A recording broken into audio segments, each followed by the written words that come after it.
Hey, witches. Hi, hello. Welcome back to another episode of Cryptids. We're going to be Kind talking of. about I'll easy at explain one that point in here in a time. moment. We're going to talk about jackalopes and the mythical unicorn. So I say kind of because people who are really into cryptozoology get really, really pissy when you call a jackalope a cryptid. And I am going to explain why. They get their panties in a wad. They do. They do. And I will explain. So to start off with, the appearance. Excuse you, sir. A jackalope is a mix between a jackrabbit and an antelope. Kind of. Again, I say kind of because But what does it mean? so that's what it looks like. It's basically a rabbit with antlers.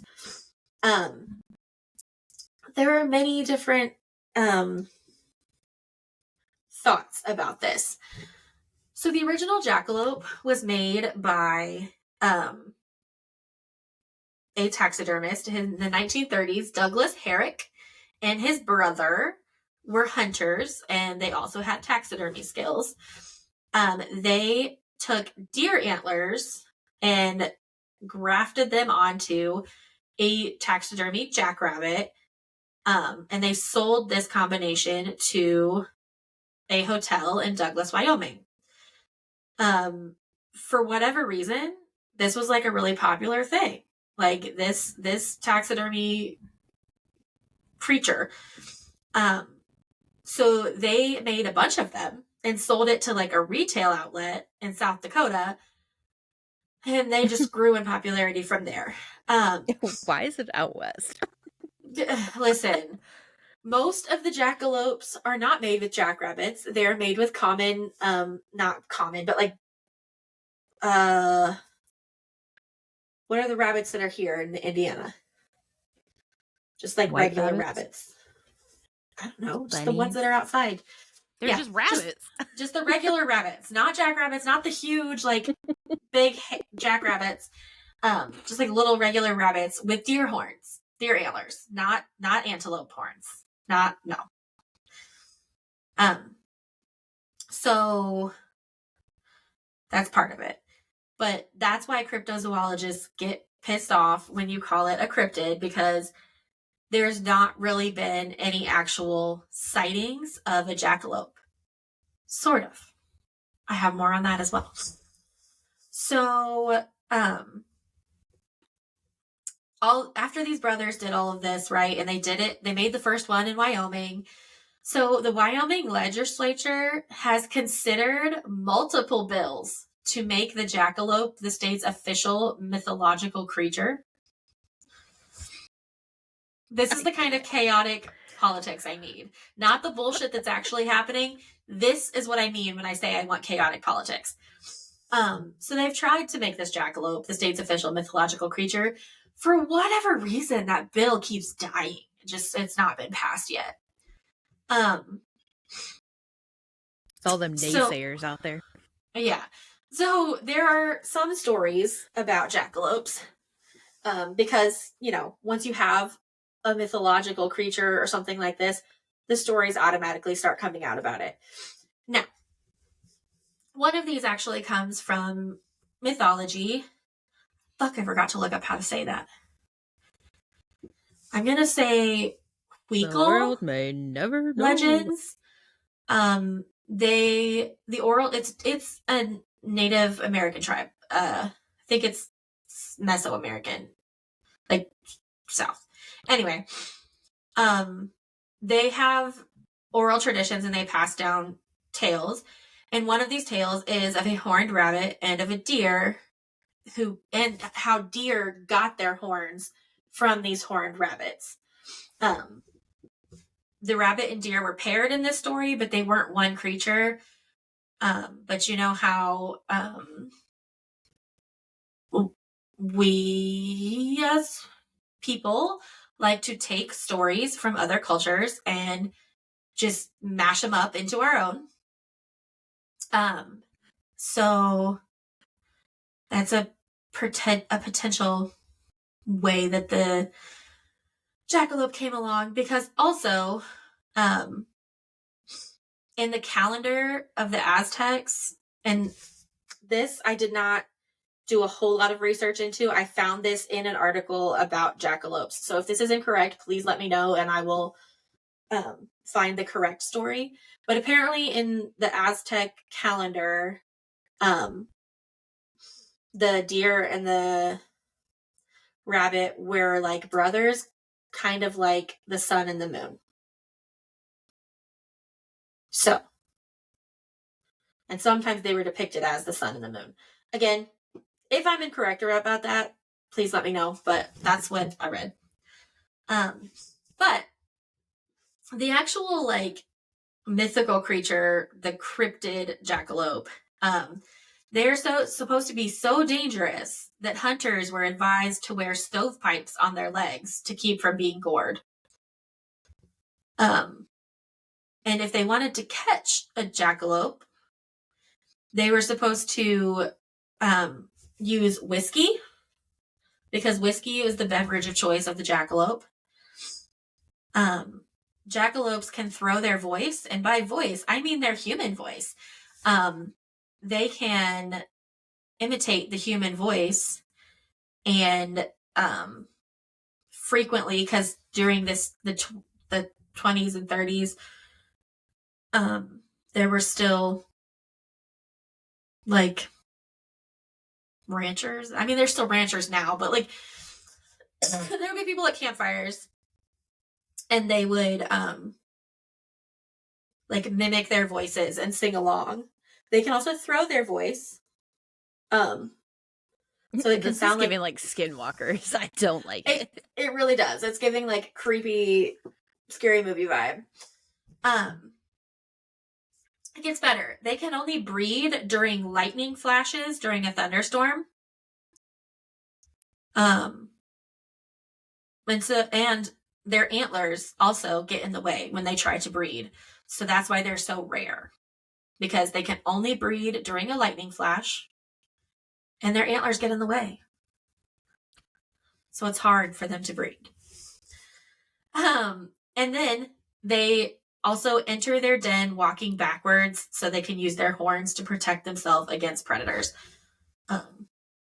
Which I feel like was probably taken from like an actual creature at some point. Yeah. But there are, there are people trying to debunk every theory. First of all, it's easy to debunk the existence of the jackalope because we know where it came from. Douglas Herrick and his brother made the first jackalope out of taxidermy animals, and by merging animal parts together into a new creature. Kind of like a Frankenstein. However, there are always people who say they've seen, like, there are sightings, right? Of all these cryptids. So scientists think that jackalope sightings can actually be explained by sightings of rabbits that are affected with and I'm going to say this wrong as well, but I'm guessing it's Shope papillomavirus,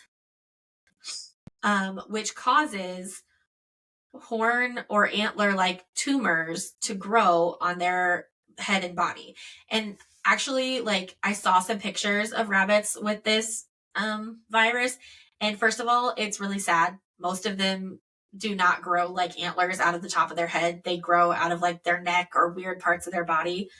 But I could definitely see where, if you'd never heard of this virus or didn't know about rabbits like that, and you saw a rabbit with Shope papillomavirus, thinking it was a jackalope, I could see it.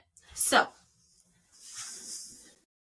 that is the story of the origins of the jackalope, the myths that have sprung up around it, and a possible explanation.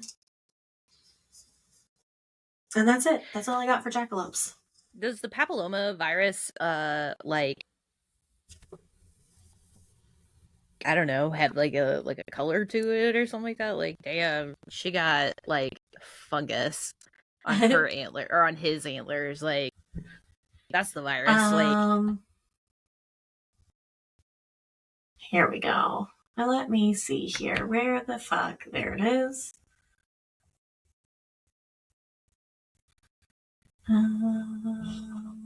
This. This is what it looks like.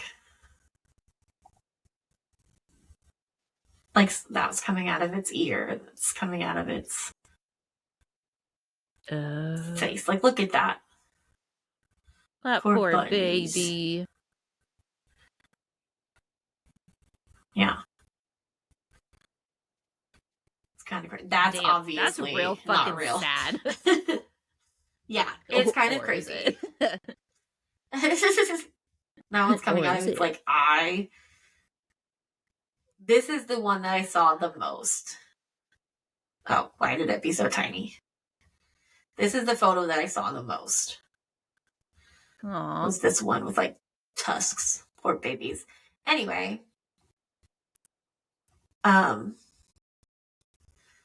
that is the shock papillomavirus, and that is why they say that that could be an explanation for the jackalope. Huh. Damn, you learn something new every day. What? Oh my god. Okay. Damn. Speaking of horned creatures, your turn. It's the narwhal of the horse community. Okay, so I'm gonna follow up with that wonderful story. Okay, cool. The unicorn. So the unicorn is, I would say, more legend and myth than cryptids, but you know, sometimes they can go hand in hand. Depends on the culture. The culture. But so a little bit about them and kind of like where they came from. So they actually come like as early as Mesopotamia. There's actually references of single horned creatures. And this is kind of where it first emerged. So that's Mesopotamia, and then later on, the Greeks actually documented the Monoceros. It's an Indian beast said to have the body of a horse, the head of a stag, and a powerful horn. Not powerful. Oh, and a single powerful horn, not tusks. But the kind of question is this truly a unicorn of mythical legend, or is it kind of like the jackalope with the papillomavirus? Kind of one of those things. Is it just a misinterpretation? In medieval Europe, unicorns became that symbol of purity and divine power. Bestiaries actually depicted them as elusive but sacred creatures with these miraculous horns that could purify poisoned waters. So they're supposed to be essentially like a divine creature. The idea that only a maiden could tame a unicorn reinforced themes of purity and that mysticism, of course. So they actually also began to appear, not them themselves, but unicorn-like creatures, I should say, appear in mythologies worldwide. So in China, the Qilin was a horned dragon-like creature who represented wisdom and prosperity. It is said to appear only under a benevolent ruler. The Japanese Kirin shared similar symbolism, and this Kirin was actually revered as a messenger of peace. It also showed up in Scottish folktale. It tells of a unicorn that lived near a hidden spring. This unicorn is said to possess healing properties. And according to legend, only those pure of heart could drink from its waters. When a greedy nobleman attempted to capture this unicorn, the creature vanished, taking the string with it, never to be seen again. Damn nobleman. Sure. Of course. So, as early as Mesopotamia have we've heard about this, and then it's just different types of beings have gone through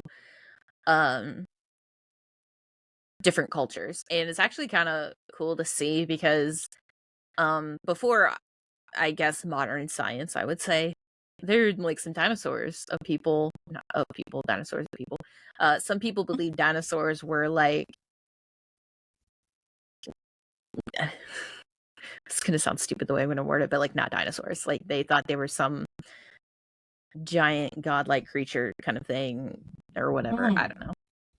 Actually, the woolly mammoth was around when the after the pyramids of Giza.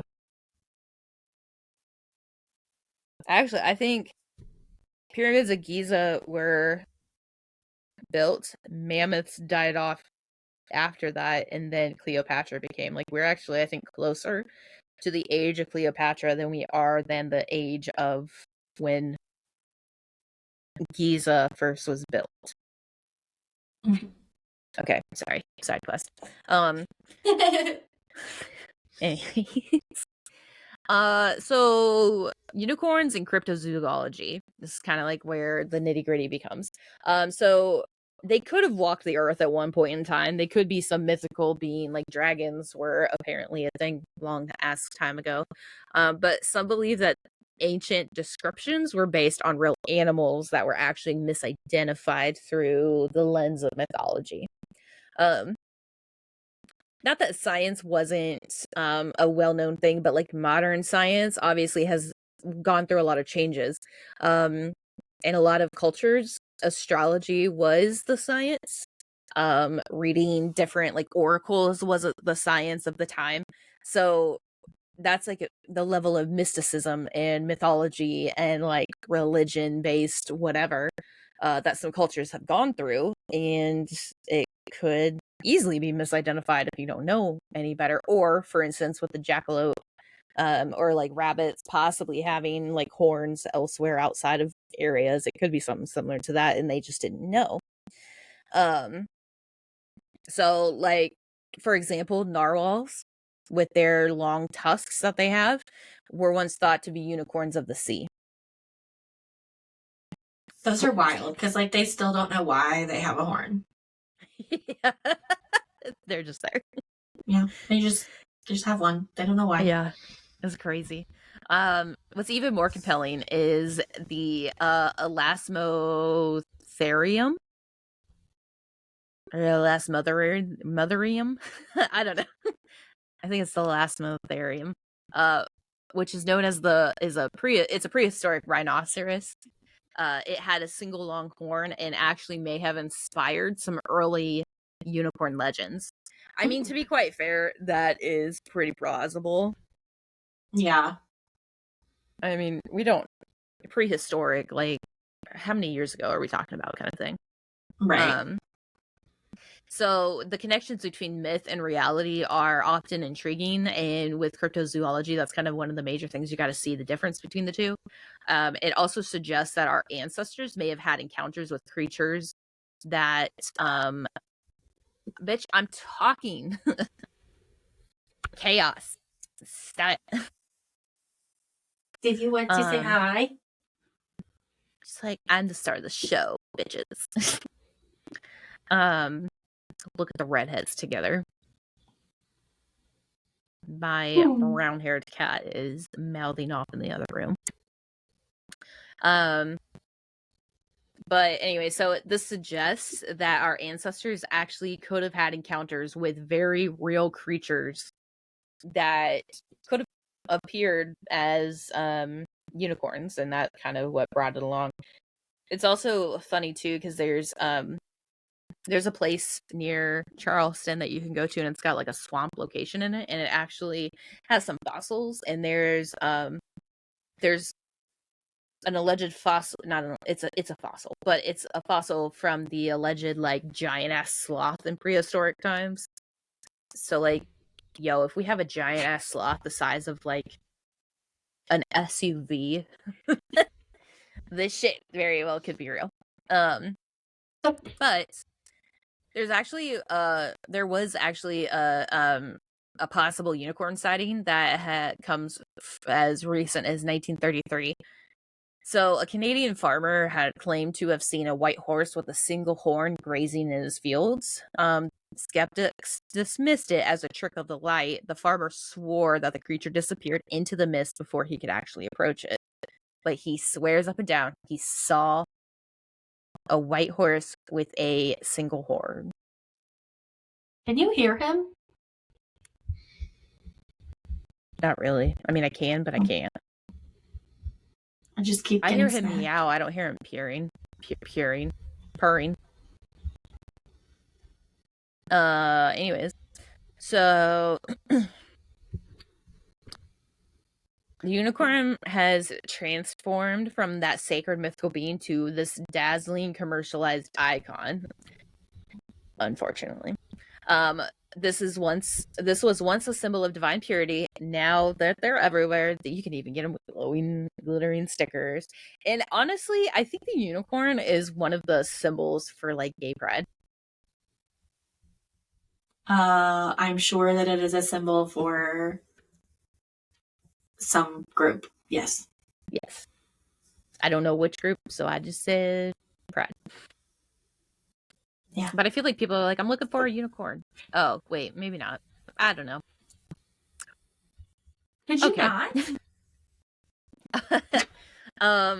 There is also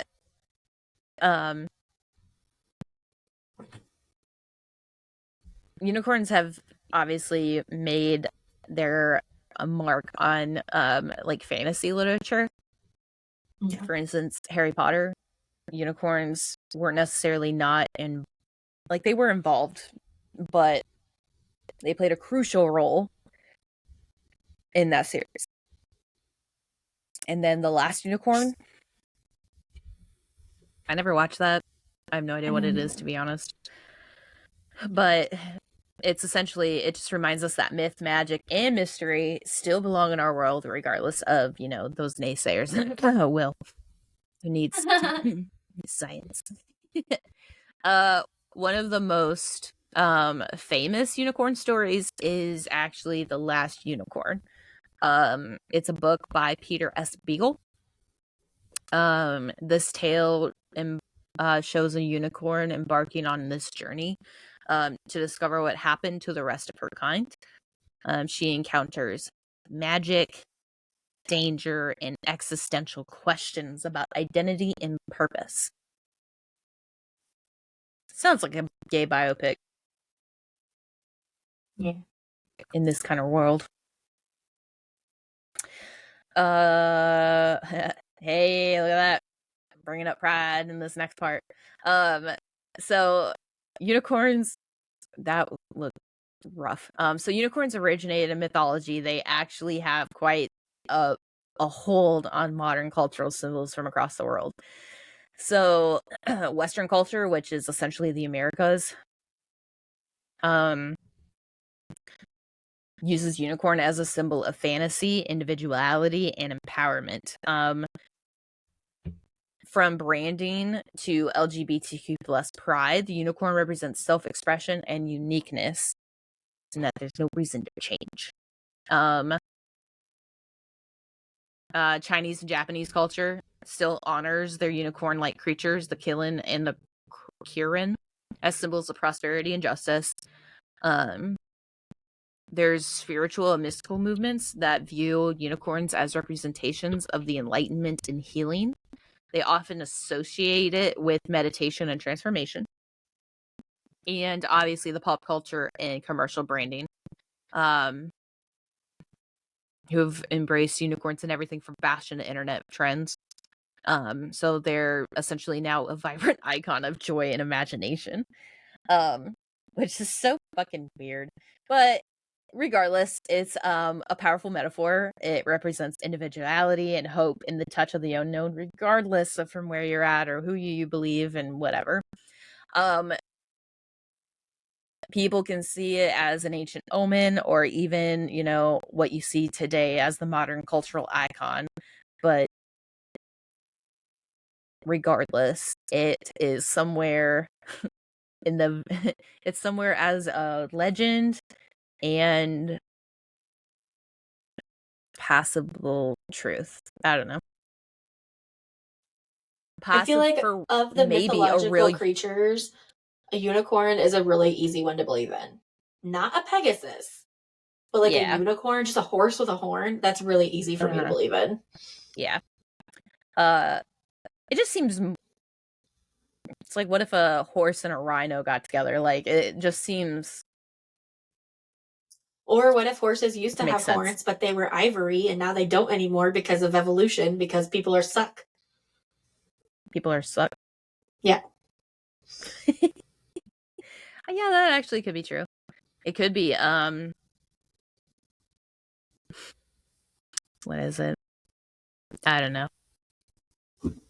They could have, like, you know how pugs actually don't look like pugs? Like, yeah, the it's actual like original pug or genetic interbreeding kind of stuff. yeah. Not like incest interbreeding, but like Stop.